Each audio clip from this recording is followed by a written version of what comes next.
This is me riding my bike to work.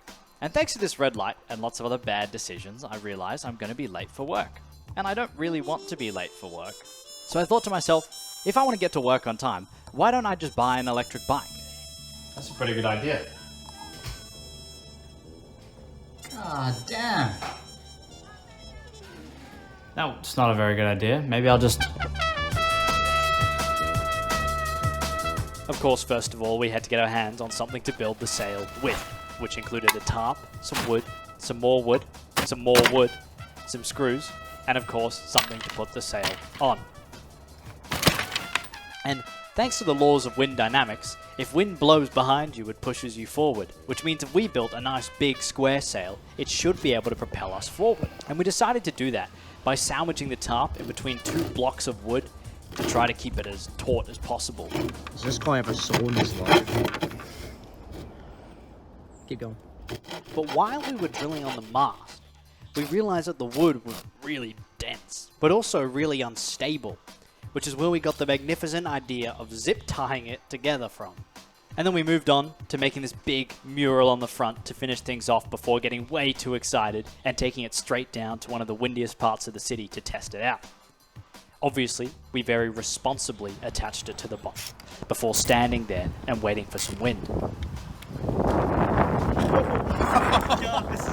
Yeah, quick, man. I'm trying. And after a while, the wind finally kicked in and the bike was actually moving. That's rolling by itself. That's pretty good. Even once I got on the top, it still kept moving and to some pretty record-breaking speeds. Oh.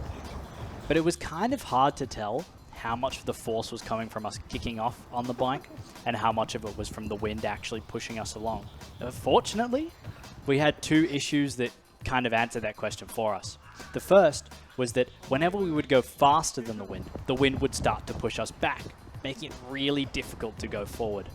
And the second, well...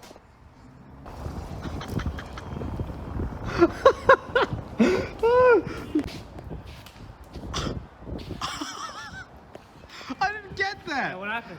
What happened? You know what? I'm glad it broke. I really am. Hey, it gives us an excuse to build a better one. And after some research, apparently you can sail faster than the wind. So to use wind dynamics to our advantage, we have to turn the sail into a triangle. That way the wind can slip past it when we have it on an angle rather than pushing against it. And of course that means the sail is going to be a bit more unstable. So we built a base plate to put it on, some washers to allow us to swivel it, some ropes so we can turn the sail, and some barricades to stop the sail from swinging too far, which I stood in front of so you could see better. And that was it. It was time to put the sail to the test.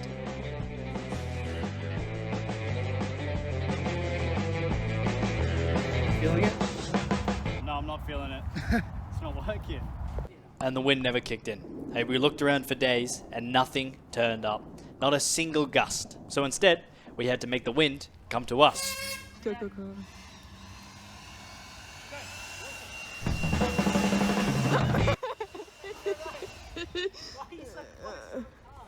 Perhaps it was a bit more difficult than we thought it might be, but after we put in a bit of practice, it wasn't so bad.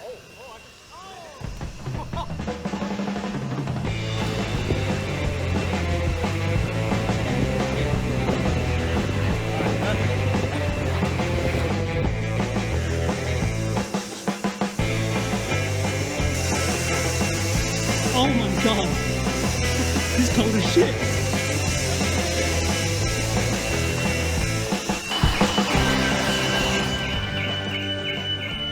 Get us, bro. After about an hour, we had a little accident, but not before seeing the bike reach the top speed of about 5 kilometers an hour, which is about the same as the square sail. And if I'm being completely honest, the sail has made a pretty insignificant difference to the speed of the bike. A little difference nonetheless. And while it might not get me to work much faster, at the very least, when I'm late, I can blame it on my sister not being able to keep up with the leaf blower.